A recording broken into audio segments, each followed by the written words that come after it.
Welcome everybody to the November Outdoor Ethics Roundtable. I'm Paul Schemke, and I'm delighted to see those of you who joined the roundtable on Zoom. And for those of you who are watching the recording, welcome to you as well. Go to the next chart, please. Let's go over tonight's agenda. Working on it. There we go. There we go. Great. So tonight's, here's the agenda for tonight's roundtable. I think you're going to find that tonight's topic is one that's close to home for all of us. I don't know how many times have you all heard this, that if there was a 13th point to the Scout law, it would be that a Scout is hungry. I think most of us have probably heard that. Tonight, Mark and Maria will take us through some of the ideas that they have for turning that hungry into a great opportunity for experiential learning. Now, let's not let a great opportunity like that go unused. We'll also have some of our usual features here. We'll have an opening, and we'll start with a safety moment. And Paula also has a message for us from Scott Anderson. And next chart, please. Great. Now I'd like to ask if we could do something. We're going to try something new here. If you could please introduce yourself. I think it's great for all of us. We've got 60 some people last time I looked in this meeting. 89, I'm sorry, 89 right now. We don't all know each other. If you would please type your name and your council into the chat window, I think that would be great so we can all see who's here and where we're all from. Also, while you're looking at the chat window, please use the chat window when you ask it. If you have any questions, there'll be a couple of us that are monitoring the chat window all the time, and we'll answer them periodically throughout the presentation, and certainly we'll have plenty of time for a question and answer afterwards.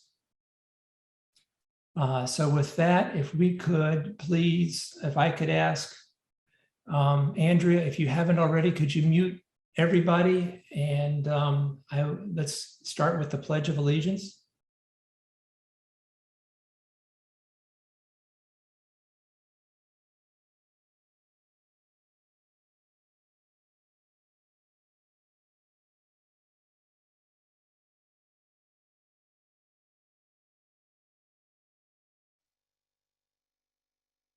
Americans' hourly wages now.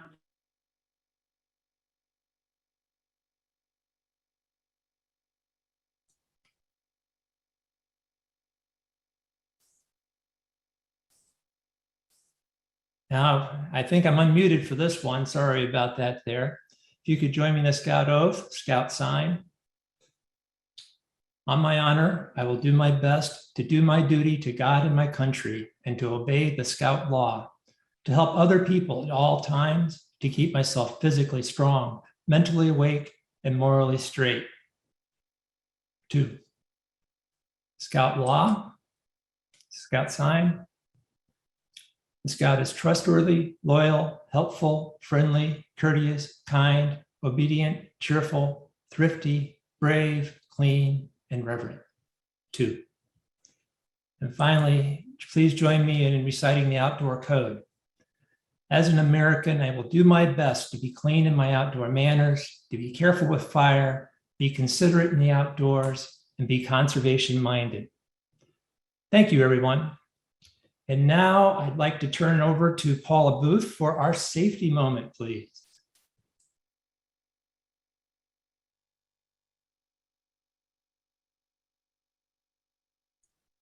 Paula, I think you're muted.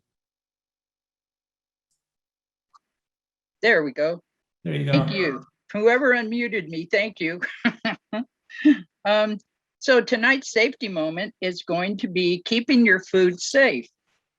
So foodborne illnesses peak during the summer months due to a variety of factors, including warmer temperatures and improper food handling.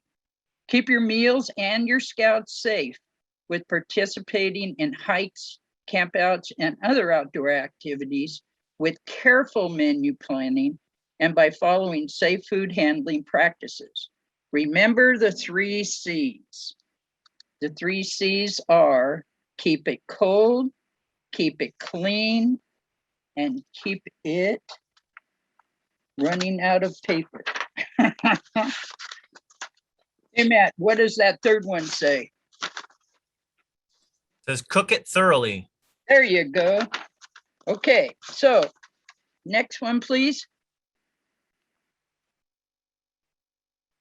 All right, so on the left-hand side, we have some cooking for large groups, and these are all in the resources. There's 3 different things in the resources. One is all about the yucky little things that you can catch by not taking good care of your food, and cleanup processes, and your clean hands. You must have clean hands.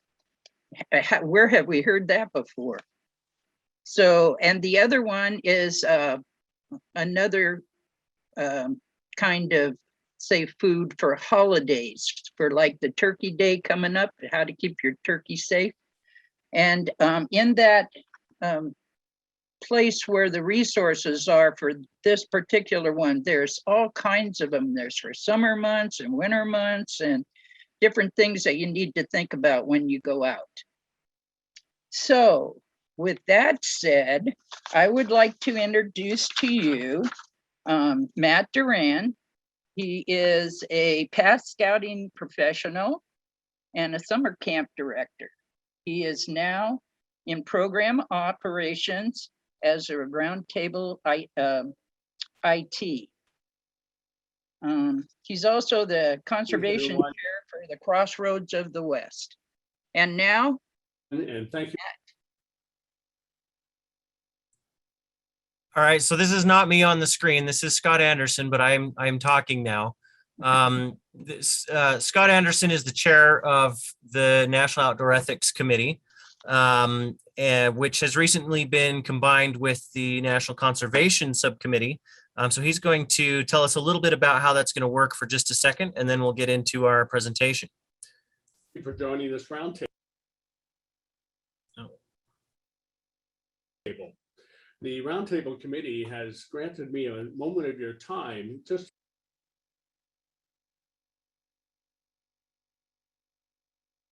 to make an announcement about some organizational changes that have happened on the National Council level. The National Outdoor Programs and Properties Subcommittee has decided to merge 2 long-standing committees, the Outdoor Ethics and Conservation Committees, into one. So it is with great pleasure that I announce that we are now the National Outdoor Ethics and Conservation Subcommittee of the Boy Scouts of America. Now, the merger of these 2 committees will allow the BSA to provide a strong network of dedicated volunteers focused on the goal of supporting our councils. And by using the resources of both of these subcommittees, we think we will be able to greatly improve our outreaches and our support structure that our councils rely on so much. So how does this affect you on the local council level? Well, we don't think it should affect you at all. As a matter of fact, we believe that our new support structure that we hope to have fully in place by January will make it much easier for you and your council, regardless of the way it is organized, to have the support it needs to provide the programs that so richly enhance the scouting program. We are not suggesting in any way that councils should like this. Instead, we hope to support your council's organizational structure, regardless of the way they have determined it is best to serve their scouting needs.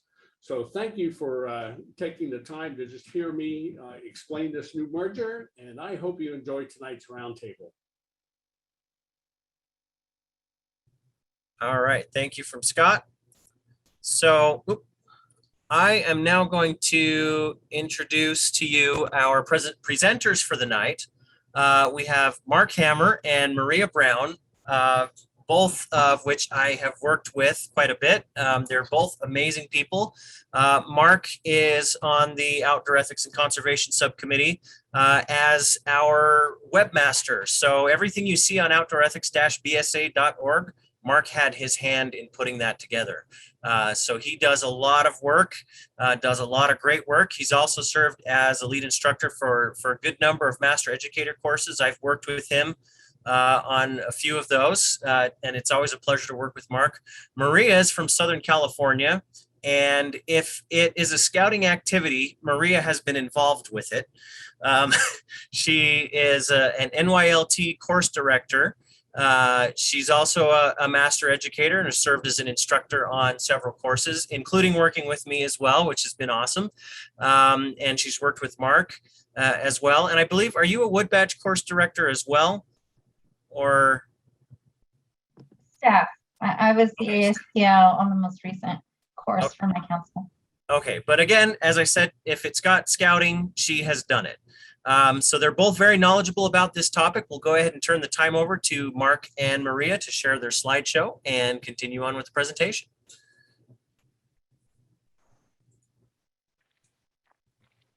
All right. Thank you very much, Matt. We'll get right into this. Starting with this little prepared for life here. That's our National Council's motto that reminds us that, the whole reason we're doing this is to, prepare our youth and our adults for life. So that's our overall goal, of course. See, there's some strange things showing up on the screen here. Not sure what that's all about. Anyway, our scouting's outdoor program is a real key method of scouting. Obviously, the outdoor program helps us with delivering that promise of fun and adventure in scouting. And through that outdoor program, that outdoors serves as our classroom for teaching and learning, for all those experiences that our scouts and adults are going to have that are going to prepare them for life and give them those attitudes and those skills that we're trying to convey. So out of our outdoor program, meals are a really key aspect of that. Everybody needs and likes to eat. I do.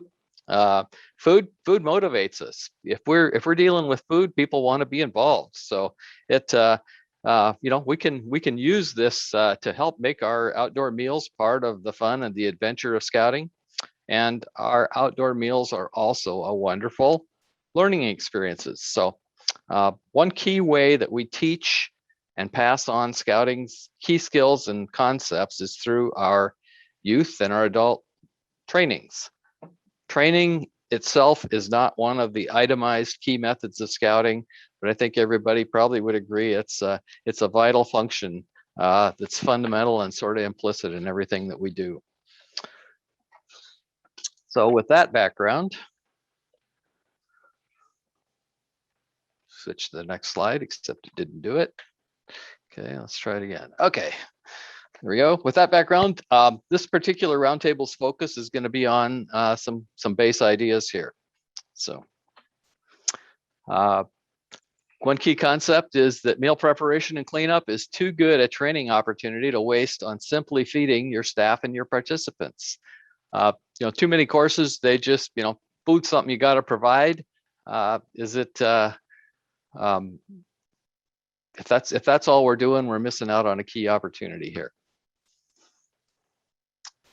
Sort of slow to advance here, sorry. There we go. Food considerations are, as we mentioned already, that's a major part of our outdoor program. We have to demonstrate that we can enjoy, from an outdoor ethics standpoint anyway, we have to demonstrate that we can enjoy good meals and accomplish our program goals while we use Leave No Trace to minimize our impacts. And key point is setting the example during the course with different techniques, different teaching techniques, different methods of preparing our meals that can teach the need for and demonstrate the practicality of actually doing effective Leave No Trace meals. So hopefully this is, very familiar concepts to a lot of you. If you've been through a master educator course and used the trainer course manual, this is straight out of the trainer course manual on the section on food on page 6. So we also realize that a lot of the people participating in our presentation here have not been through those courses and maybe haven't seen these concepts. And so as we go through here, we're gonna, in this roundtable, talk about these techniques and these concepts in a bit more detail. And then we will actually take some time to give some specific suggestions about activities and meals that we can use to reinforce these concepts in our training. Okay, so let's talk about what is experiential learning. We use this word a lot. We throw it around. What does it mean? So we know from the dictionary that's an adjective. It means involving or based on experiences and observations. Sorry, it's not advancing.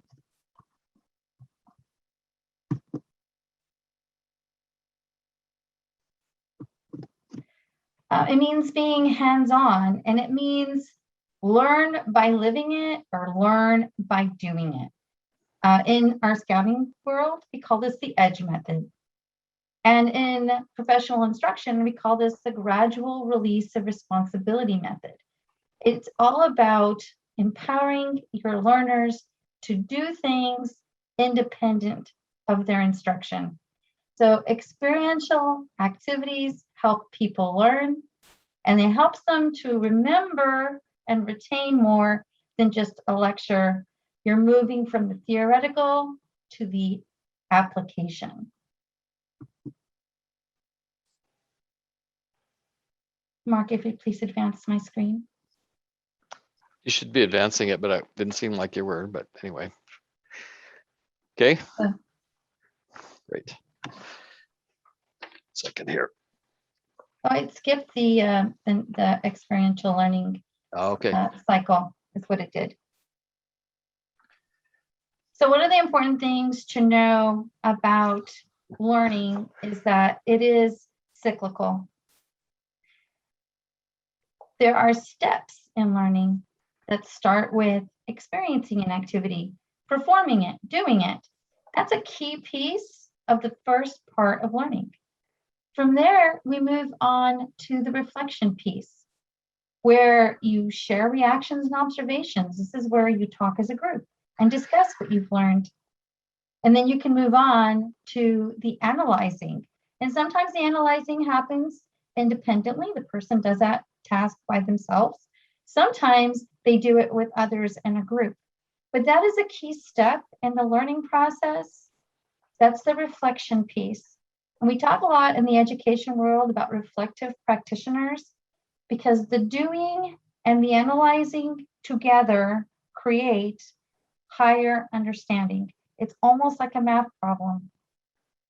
And that higher understanding moves us into the final stage of learning, which is the application stage, where you think about how you might apply what you've just learned to a real world situation, and then you do it. Learning is cyclical. Sometimes you go back and sometimes you go forward. It's not a linear start-stop process. It moves in a curve. And sometimes these steps happen at the same time. So the question is, how can we do this in our outdoor classroom? How can we apply this to teaching Leave No Trace, outdoor ethics, cooking? Sorry, Maria, I'm having problems getting the slideshow to come back. So maybe I can get some help from our facilitators here. You want me to try and share it?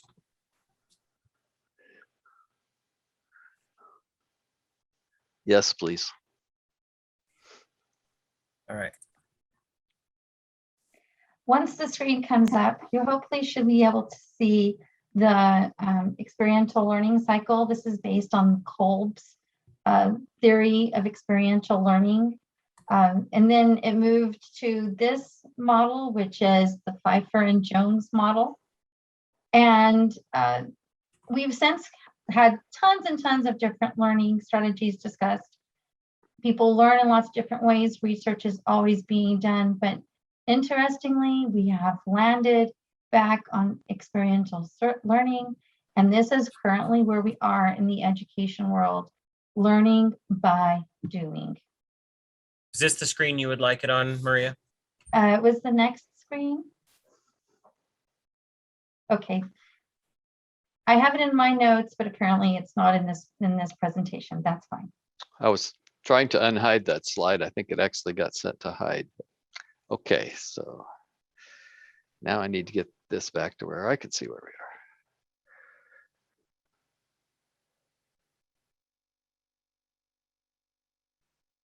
are. Okay.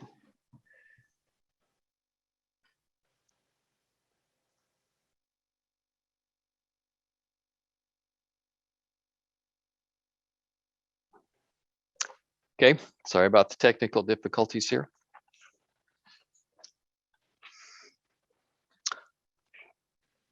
If we think about the whole food cycle that that's involved in meals, there's an awful lot of aspects to it. And so, do I have control to advance this? You'll need to tell me when you want it to advance because I'm sharing it. Okay, go ahead and advance.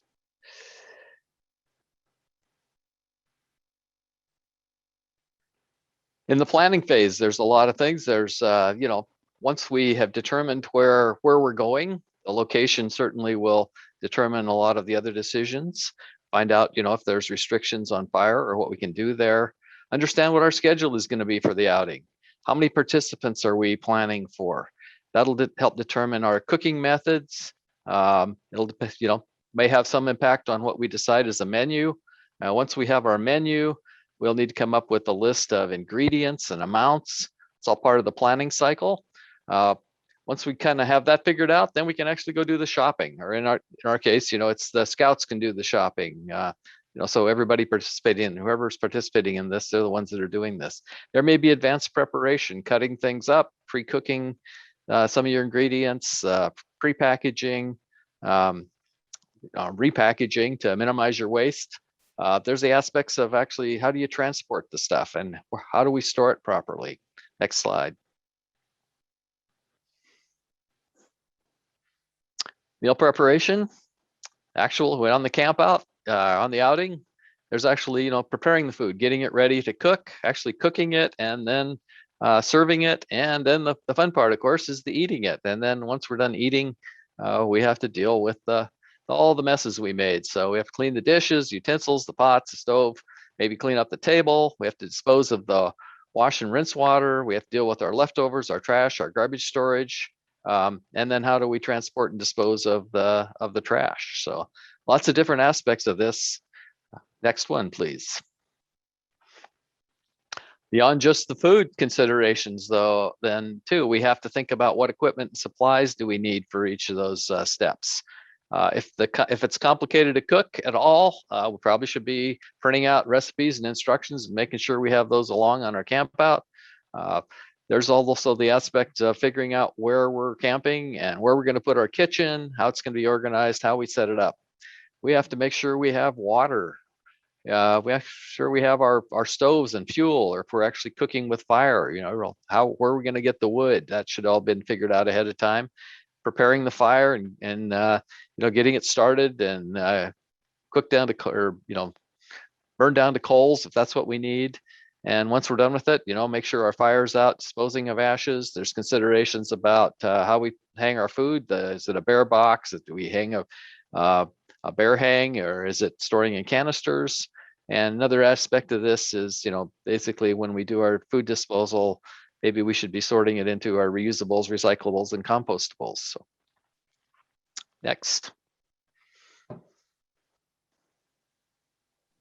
So let's talk about where cooking appears in our skills progression. Obviously, we have it embedded into our advancement programs.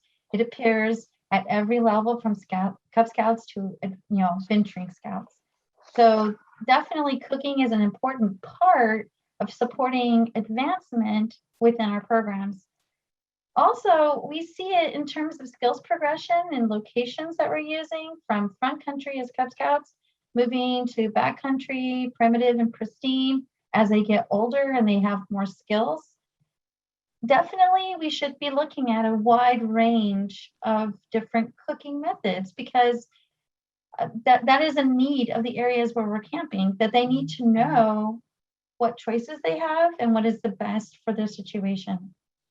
Then, of course, you have your group size, from your packs and troops that are really large to your crews, your patrols, and even your family campouts in your small size groups.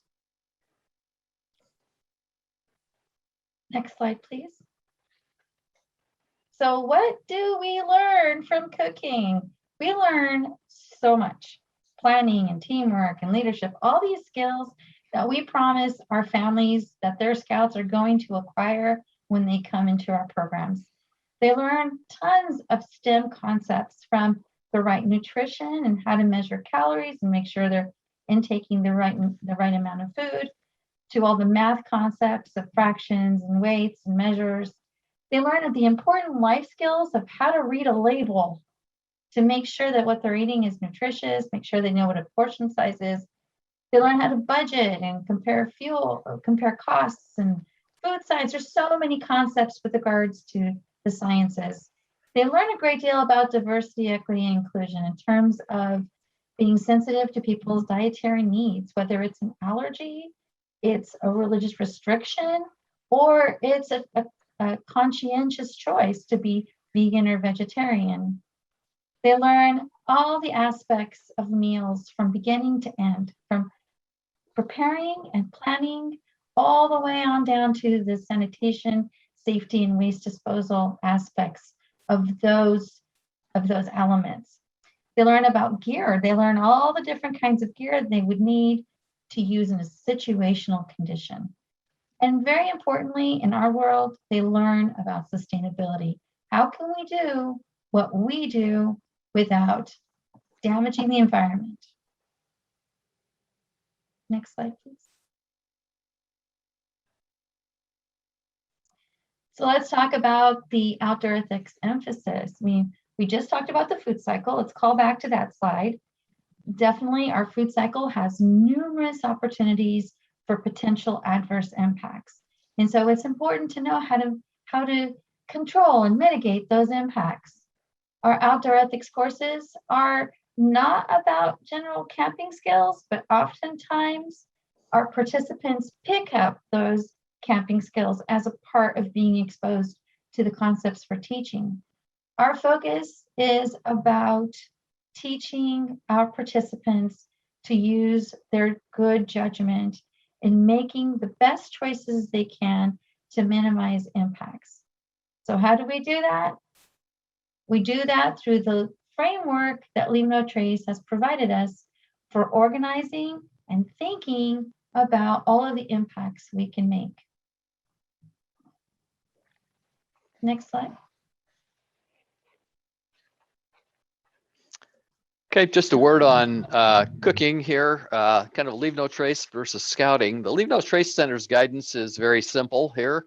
I've got, pictures of our simple hang tags, the standard hang tag and our front country hang tag.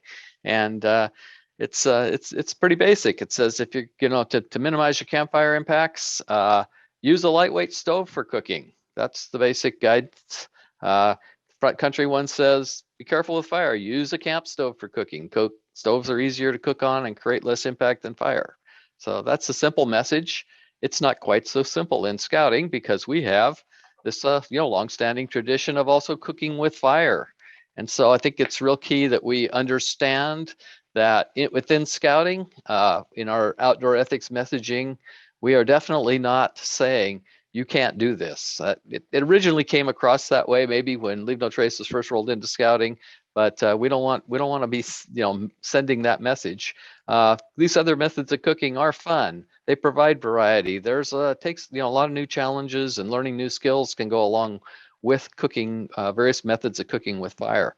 But on the other hand, of course, if we're going to be cooking with fire, then it's we have to teach how to do that responsibly, and that's a great opportunity for us to teach these additional skills and to teach the outdoor ethics skills to go along with it, and to have those discussions. Should be one more bullet on that slide.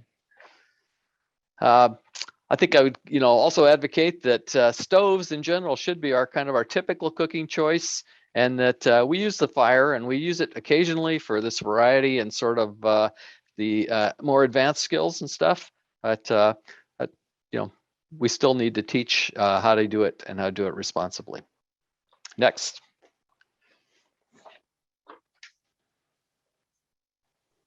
So let's talk about Leave No Trace and outdoor training, because Leave No Trace is embedded and outdoor ethics are embedded throughout all of our higher level training programs. We start with NYLT for our youth. National Youth Leadership Training has a section on outdoor ethics, and it's embedded widely throughout their program. And then in addition to that, for our leaders, it starts with Basic Adult Leader Outdoor Orientation, or BALOO. It moves on through Introduction to Outdoor Leadership Skills, which is the Scouts BSA training. And then Wood Badge has a great, our new syllabus has a great section on outdoor ethics. So this was deliberate. This was not by accident that outdoor ethics was incorporated so broadly and so specifically within these trainings. But the point of outdoor ethics in these trainings is to ensure that our leaders have the foundational skills they need to support outdoor ethics instruction during the advancement process for our youth. So while it's good, we can do more. We have to bridge what the basic foundational skills are in these trainings to developing a culture of outdoor ethics in their unit and inspiring our leaders to go and seek more training to become stronger in their outdoor ethics skills and encourage those outdoor ethics skills in their units. Next slide, please.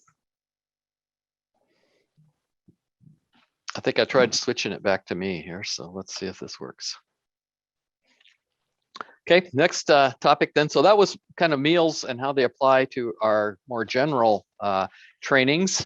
Now let's talk about how we actually use meals in our Leave No Trace trainings. So in the Leave No Trace 101 course, our focus is on local practices, okay? And you should be making, your 101 Leave No Trace 101 courses sort of appropriate to your audience and the skills and stuff that you use in your local area.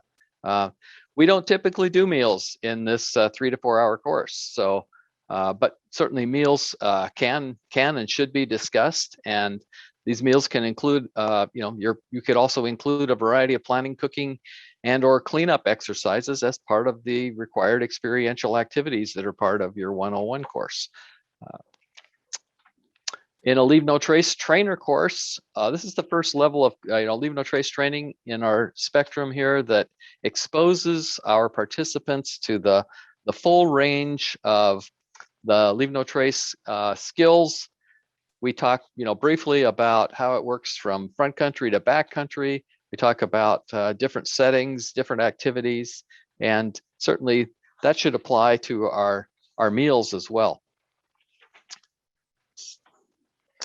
I like in the trainer course to also emphasize this concept, really emphasize the concept that the plan ahead and prepare aspect, that meals, Leave No Trace considerations should be discussed as part of your meal planning. And so I include a meal planning activity, and I'll talk a little bit more about that in a minute here.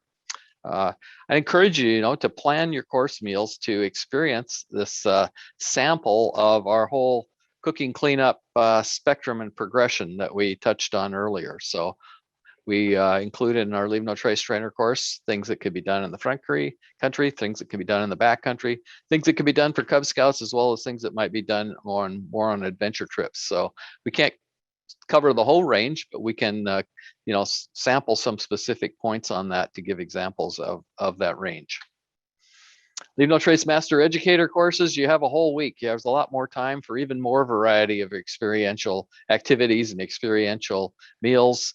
There's more resources are coming soon for that, and probably not a lot of you are going to have to be worrying about planning meals for Master Educator courses, so we're not going to go into that in any more detail. We'll kind of focus on the trainer course aspects, and I think a lot of that will also apply to general trainings that you might be doing. So before we move into this next phase then with our examples and stuff, are there any comments or questions?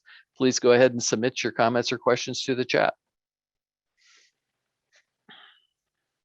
We'll give you a minute to do that, and then we'll move on.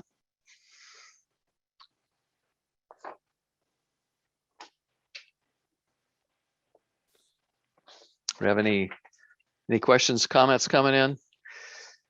I don't see. There's nothing yet. Okay. Mark. I guess we'll move on then. Yeah. Let's do. Okay.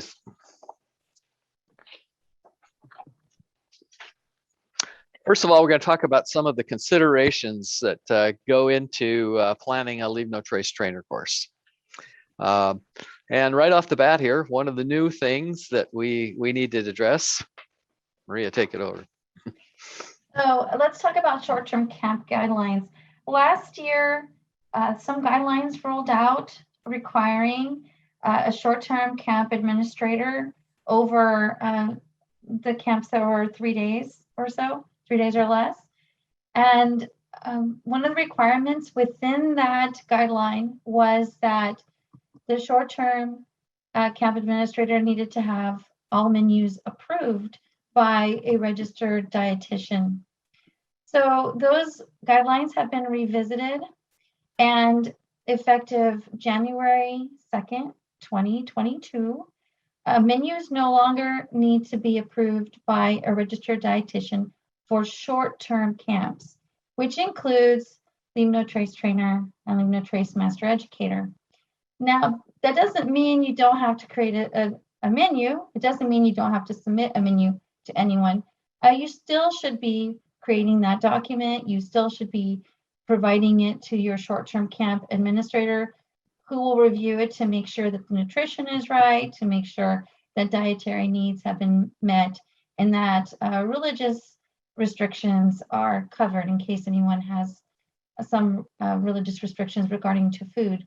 Your short-term camp administrator also ensures that the safety protocols with regards to food preparation and food service, food storage, and waste disposal are also addressed in the plan.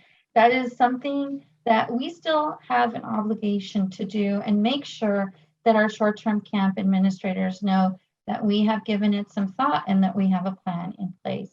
Also, we should all be aware COVID's going to be with us for a while. That's just the reality of the world. And it's really important to talk to your local council, to know what the guidance is in your council. I live in California. We have extremely strict guidelines regarding group sizes, regarding food service, regarding what locations we can use. So definitely that's something I have to live in that world. Some areas have fewer guidelines that they have to consider, but know what your council wants you to do and be creative. Find ways to work within the guidelines and still provide a rich outdoor experience. You know, that's kind of our mandate here, is to make sure that our participants are receiving a quality program, and we can still do that within the guidelines.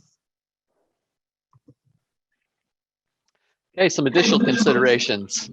Again, this is part of the theme of this whole presentation, but make sure that your meals as part of your trainer course are a key part of your learning experience. They're not don't consider your meals to be okay, well, we've been having this intense training. It's time for a break. Let's go eat lunch. And we don't have to think about it for a while. No, take advantage of this, immerse them in the, and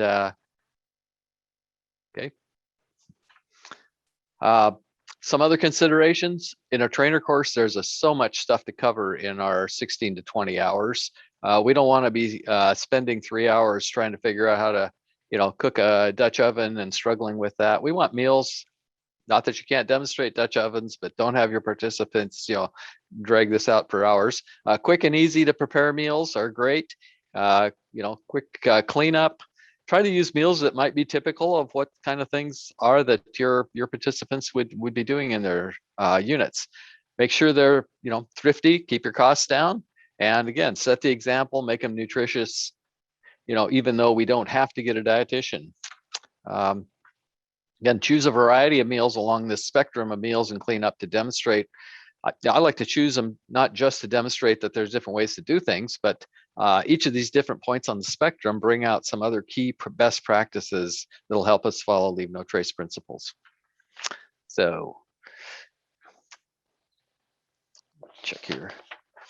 Another thing to consider, I know that in the past, many people used participant provided meals. So some courses were participants brought all own meals. Some courses, they were all provided as part of the course. Some courses had a mix of that, where they maybe had the participants bring some of their meals.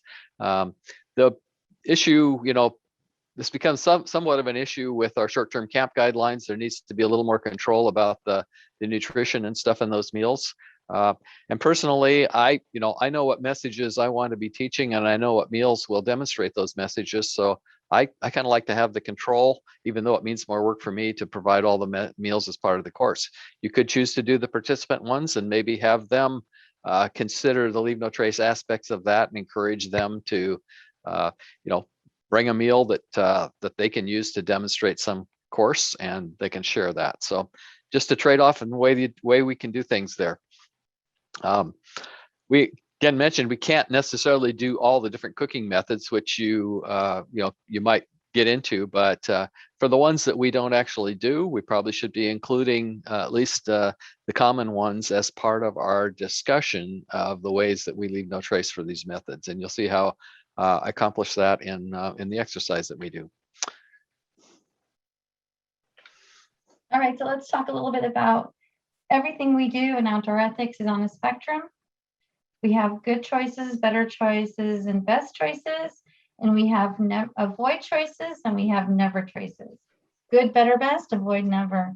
So it's important for our participants to understand that we live within a spectrum. The leave no trace support is not a law, it's not a rule, it's guidance. And we have to use our noggins and think about where we are, who we're with, what we're doing, and what are our range of choices within that particular consideration. And what can we do within that situation to minimize our impacts? And it's also incredibly important, I'm calling back to the previous slide where I talked about being a reflective practitioner. It's not just enough to practice, it's really important. A key piece of learning happens in the thinking about it and talking about it out loud with other people. And so you have the practice plus the reflection equals higher understanding, and it equals learning that we can then take and apply to future situations. It's really important for us to not only worry about what's happening on course, but to really anticipate and think about how our participants are going to take that information and apply it to solve future problems. The better we can do this, the more likely they are to retain the information, and the more likely they are to teach it to someone else, which then starts the cycle all over again. Okay, next we're going to jump into some actual examples and ideas that I've used on trainer courses. I didn't invent these things. I stole best ideas that I could find all sorts of places. And one of the first things I do is this planning activity with, that basically gets people thinking about the leave no trace aspects of their courses, of their meals while they're doing the planning.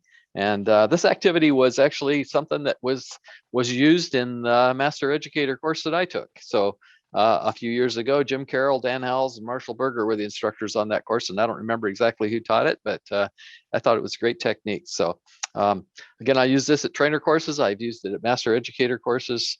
So that's what it's all about. And then I'm going to talk about, just give you the sample of the menu I use for the trainer course that covers this spectrum. So, and finally, I'll show you my planning spreadsheet that makes it a little easier for me to figure out, what my shopping list is for those meals. And then there's some other ideas that we'll bring out. So first of all, I'll do a meal planning exercise.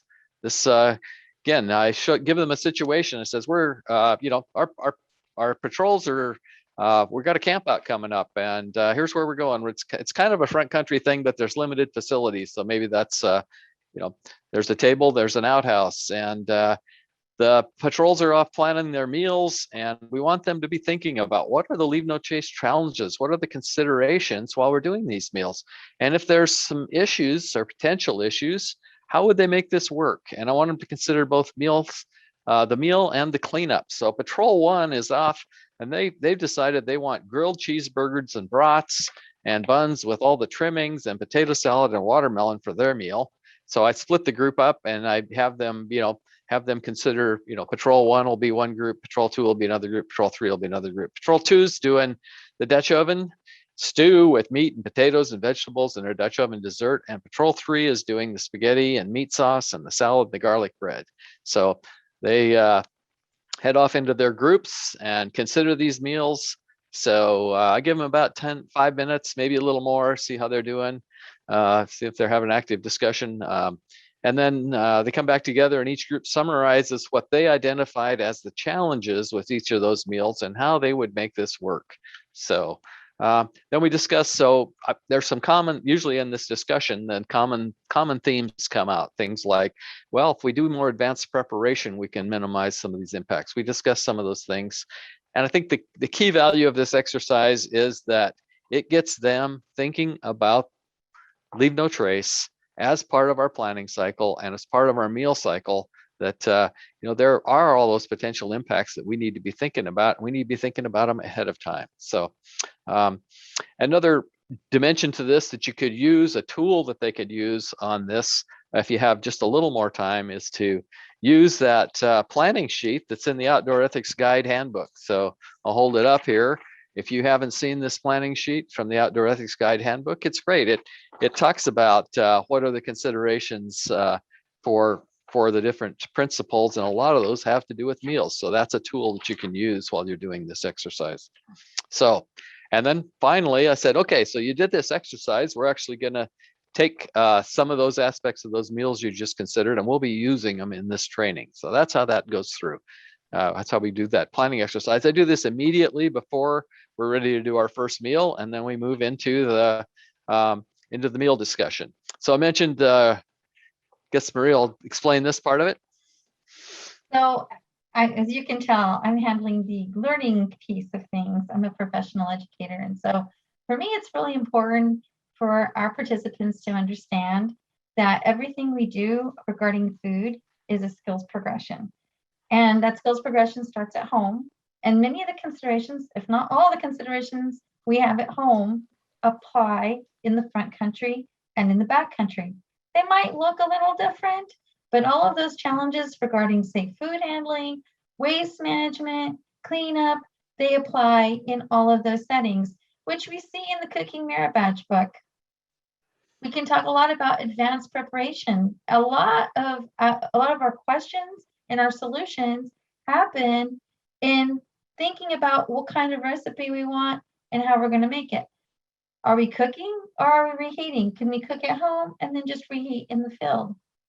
We can talk about pre-packaging meals individually by participant, or we can talk about bulk method where you have bulk supplies and all of the participants draw off of those bulk supplies. We can purchase freeze-dried ingredients.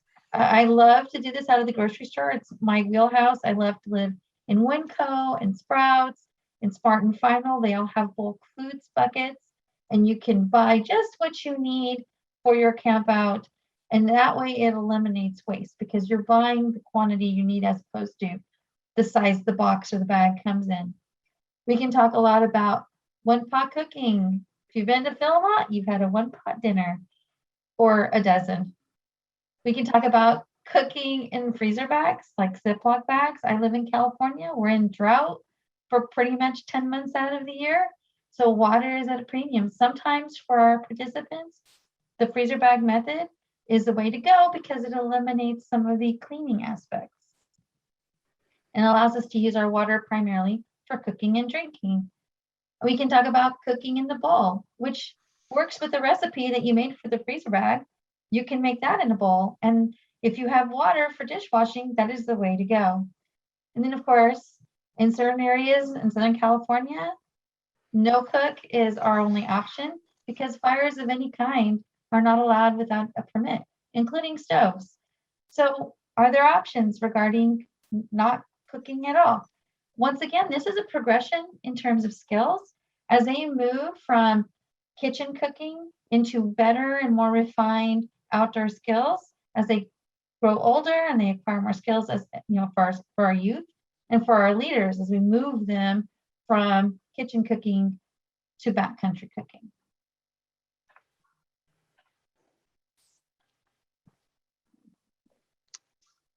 Yours too. I'm sorry, I thought this one was yours. So let's talk about your wash system. So there are two options with regarding to your pan system. You can use a 4-pan system or a 3-pan system. Personally, I use a 3-pan system simply because the scrape clean piece can be done into a trash bag or into a trash receptacle. There's no need to dirty a 4th pan for that. But these are options that are presented in our printed materials, the 3-pan and the 4-pan, where you have pre-wash, wash, rinse and sanitize, wash, sanitize and rinse. Many of us have seen these systems. Be aware that they are in our handbooks and in our field guides, and we should be practicing this when we are teaching on our courses. And then you have the backcountry method of washing in the bowl. You want to make sure your plate is as clean as possible. Know your ratios for soaps, know how to select the right kind of soap, and then how to properly dispense of that water. And then of course, there the sump option where you pour your hot water into your bowl, swish it around, and drink that water as a way to ensure that plate is clean and there is minimal waste. Okay, so I mentioned that we do that exercise immediately before lunch, and then we move into lunch. And this is the menu, or how we do this. Show them a slide like this that says we're going to have pasta and sauce. And in your exercise, when you were discussing your pasta, you decided that the messy pasta water was an issue. And what do we do about it? Well, couscous is one way of dealing with that, because you just put in the right amount of water and you don't have waste starchy water to deal with. So we're going to have, that's a backcountry kind of thing. We'll also do a front country part of this too, which is the tossed salad and do cheesy garlic bread. So during this first meal, we're actually making a little bit of a mess, because we want to see a progression of making a mess and how we clean it up to maybe a progression of not making so big a mess, so it's easier to clean up for successive meals here. So key thing they do is we actually have the couscous and the sauce are already dehydrated, but they're in bags that say how much hot water to add. To accommodate people, are vegetarians, for instance, we only add meat to, I have several of the bags of sauce, and we'll add meat to some of them and not to others, so people will have a choice. And then we do the 3-pan cleanup.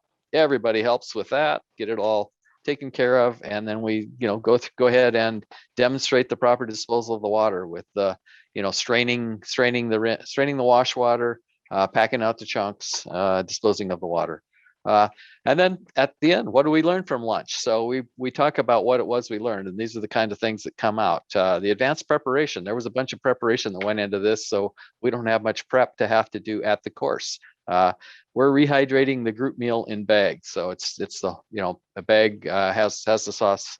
The pasta without the starchy waste cooking water was a concept. The sauce in the bag instead of a pan has some real advantages. I don't know if you've ever been with scouts that have been trying to cook something in a pan. They get in a hurry, they turn the heat up.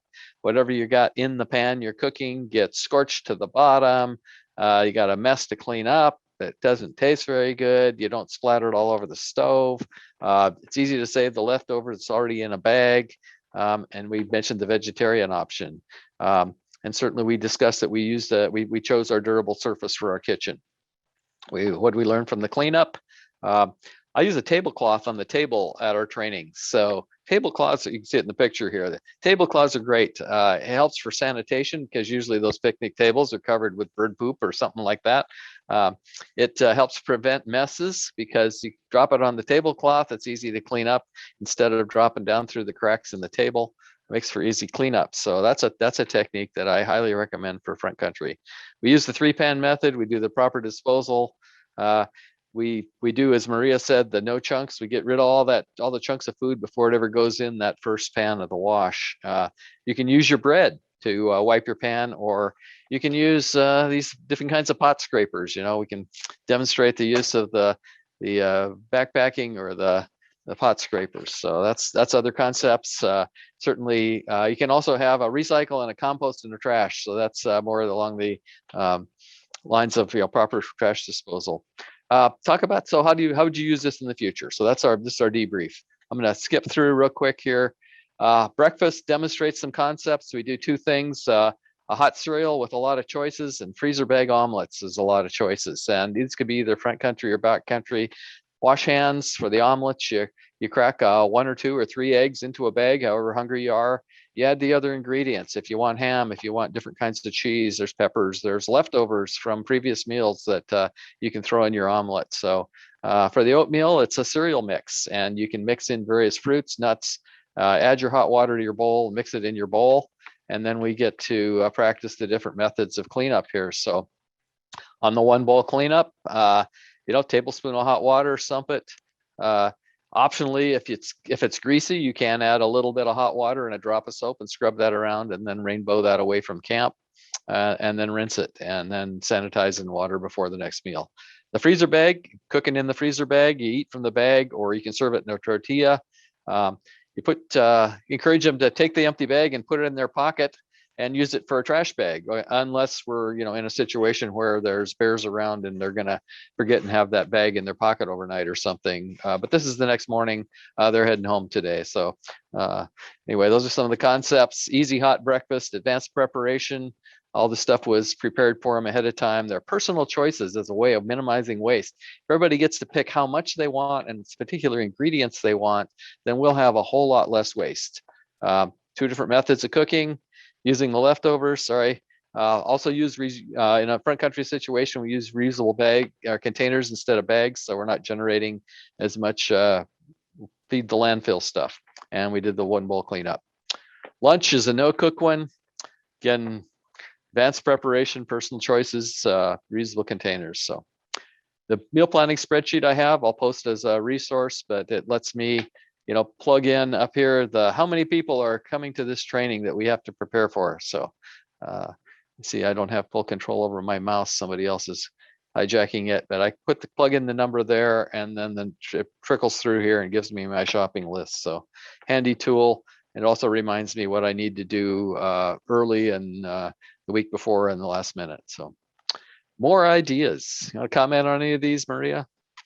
Let's talk about some of the other ideas. One of my favorite ideas, which I got from Paul Nikeo, who is in this call, is the Outdoor Ethics Potluck, where you have participants break up into groups. Each team makes a different dish using a different cooking method, and they come back to a central table and they get a third of a serving. So whatever a third of a serving is of that particular recipe to sample, and they can make a complete dinner from that. And they can see and taste lots of different kinds of cooking methods and their products. You also have lots of items that you can make from shelf-stable foods that just require a little bit of heating up in the backcountry.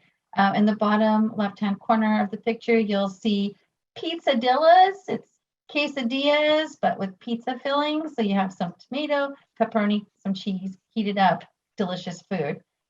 Definitely, there's opportunities for teaching foil pack cooking, and how foil pack cooking can be a great way to make food in an area where you have the ability to have fire, but you might have some water restrictions in place. That, like I said, I live in that reality in my world. So there's lots and lots of different kinds of items that you can incorporate into an outdoor training, an outdoor ethics training that will make it interesting and will provide multiple opportunities for learning. So if you have something really cool that you do, we'd like for you to put that in the chat so we can see some of your really cool ideas and share with each other different things that you do to teach cooking, to teach food in a way that's interesting and maybe innovative to your participants.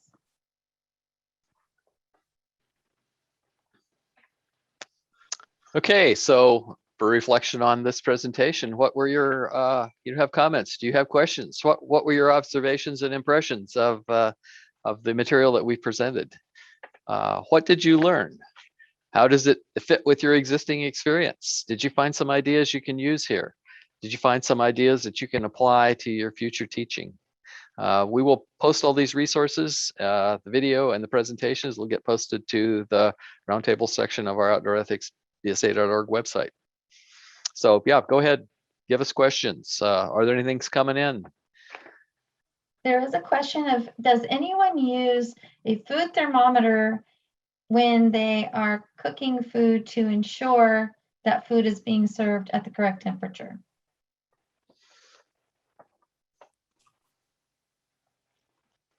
That was a participant question, or is that a question Maria's asking? That was a participant question. Okay. Let's see. Do you want to take it or do you want me to? Go ahead and take the question. Okay. I don't looking use a for more. thermometer, but we tend to, I tend to use ingredients that are pre-cooked. And we tend to, keep them refrigerated until we're assembling and having the participants cook them, and then they're consuming them immediately. So I don't see that our food is ever sitting around, unrefrigerated for any period of time between the, storage and the actual use of it. So I saw that Anne Cantola, I hope I said your name correctly, did make a reminder in the chat box that everyone should be making sure to check what the COVID restrictions are, not only in your own council, but also the county or the state you are traveling to if you are traveling out of state for a camping experience. That is a very good point about making sure you know what the restrictions are, not only for where you are, but where you are going. You have another question from Jeanette Kwong. She says, meal planning spreadsheet sounds interesting. How small of a group will it work for? it will work for as small a group as you want. It's just that it's going to list that you need 2 ounces of some ingredients and 5 ounces of another, and you would certainly have might have an issue of finding that smaller quantities. I never find the exact amount that I want, but I have a deep freeze, and so there's a lot of ingredients that I buy in if I have extra for what I actually need for the training, when I get them home and I'm prepping for the meal, pre-prepping for the training, I'll take the excess and throw it in the deep freeze. And assuming that I'm not waiting 2 years because of COVID to have another training, that stuff will keep just fine until my next training. I'm gonna have to start all over again here. So several participants have mentioned in the chat box about safe serve and food service requirements, and some states have license requirements. And I do believe that goes again to your short-term camp administrator. The only guideline that I saw that was a substantial change is that the menu portion had changed from requiring approval to now being submitted to your short-term camp administrator for review. But yes, all of your safe serve requirements are still in place, and you still need to do what your locality requires with regards to serving food. Those things have not changed. They're still in place. Yeah, I guess if there's specific rules that participants can't handle the food and can't prepare their own food and stuff, you will definitely not get as much experiential learning. Certainly, I think that there are ways to do it safely. All the high adventure bases I went to, had everybody wash hands and then hand sanitize before they went through the lines and handled the serving spoons they were using. There are certainly ways to, I think, minimize or eliminate the risk, but if you have specific rules you got to follow, you may not have as much flexibility. Anything else at this point? Well, if you have other. Maria, would you repeat what you said about short-term camp administrator and the recipes and the change that's coming in January? So once again, for this year, we were required under short-term camp guidelines to have our menus approved by a dietitian. And that guideline has been revisited and has been modified so that starting January 2nd of 2022, so we're talking next year. So if you have a course that's happening in December, you are still under the current guidelines. But effective January 2nd of 2022, your menus, while you still have to create them and you still have to submit them to your short-term camp administrator for review, they no longer have to be approved by a registered dietitian.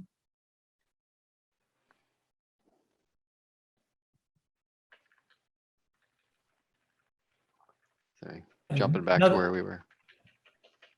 Another question? Yeah, another we- question came in. Any thoughts on the use of foil, disposable bags, and fossil fuel as bigger issues of sustainability beyond localized leave no trace values? I believe Philmont has advocated away from a meal in a bag due to waste disposal. Once again, I tell people to really think about where they are and their situation. Everything is situational, and part of situation is the skill level of your participants or your scouts. So this is a formula. It's something you have to think about. Now, do we want to live in a perfect world where we don't use foil and we don't use plastic and we practice the, only using reusable containers and having, that's our ideal. That's where we want to be. That's where we want to wind up. But we also have to live within the world of what our participants can do, what our scouts can do, and what is reasonable and possible for the group. Now, if you have a Scouts BSA unit, can you get them to where they're using only reusable containers and they're camping in areas where they have access to wash water? That is all part of plan ahead and prepare. That is all part of training in the unit. So definitely sustainability is a big consideration. And that's the piece, that's the action piece in your learning cycle of understanding what your challenges are, having solutions in your wheelhouse, and knowing how to apply them to the situation at hand. Mark, do you have anything you want to add? I think you covered key points there, and this is one of the reasons that I showed the cook in the bowl method. That's the method I use when I'm personal backpacking or backpacking with a buddy. I have the foods in bulk refillable Ziplocs, and my waste for a 20-day backpacking trip, the waste for two people for a 20-day backpacking trip would have easily fit in a quart Ziploc, and most of that was coffee packets and tea bags, because we're not using bags. All the meals were getting cooked in the bowl. So I think it's the direction we are heading. I'm excited. Scott didn't mention it, but one of the realms, or one of the things that this new combined committee has now under our umbrella is more global sustainability. So there was some of that in the BSA, some of that got cut, but it's back on our subcommittee's plate, and I hope we will hear a whole lot more about this in scouting going forward, and I welcome it.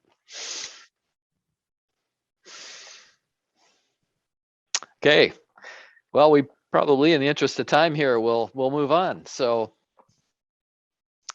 Maria.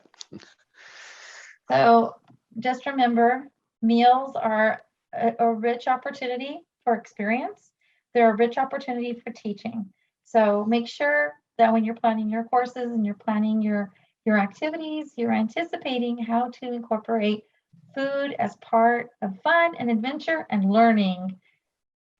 Make sure that you set the example. We practice how we play. We want to make sure that we are not telling our participants theory and expecting them to go out into the world and apply that theory.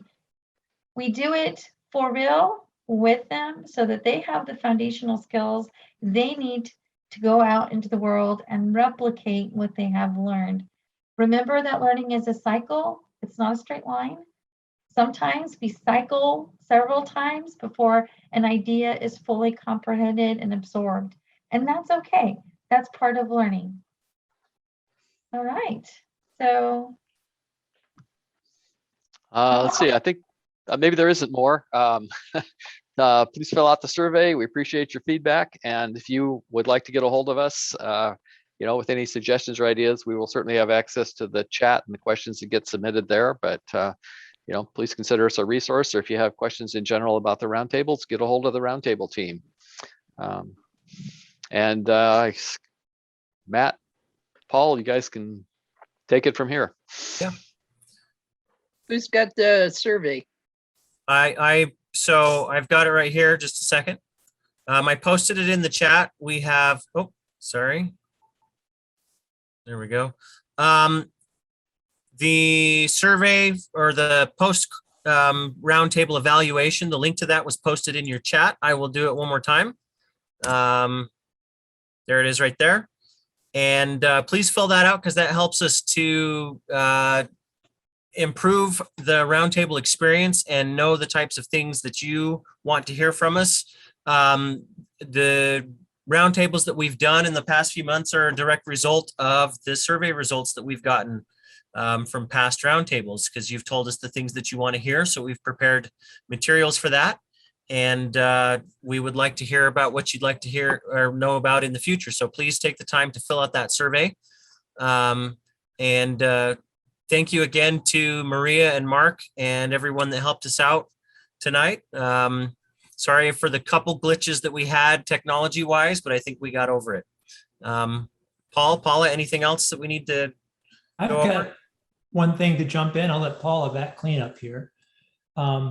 Everybody, but one of the things that we've heard a lot of people ask for is they'd like to learn more about outdoor ethics guides and what do they do, and give me some ideas for how to get that going.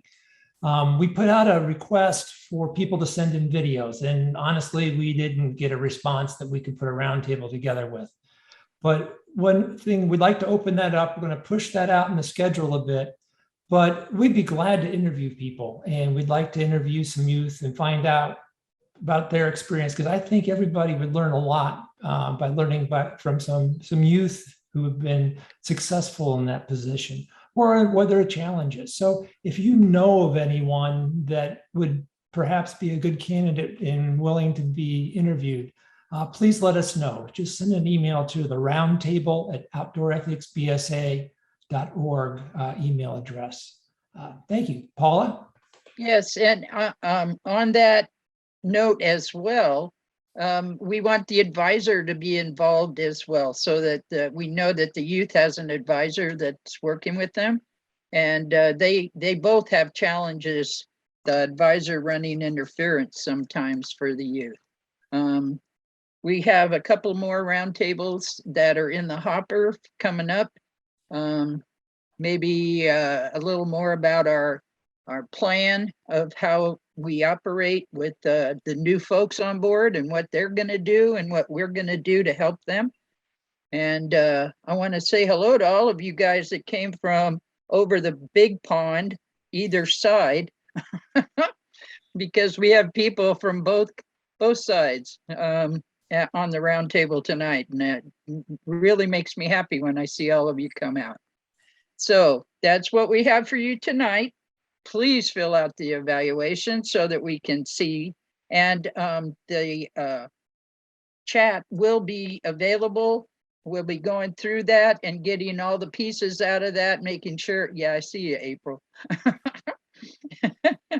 And we get all of that so that all the questions will be answered if we didn't get to them. And the good ideas, there was a lot of good ideas that came in on chat, and that way we'll also be able to know who was here tonight, because we asked you in the very beginning to put your name and your council in chat so we know that you are here. Thank you very much.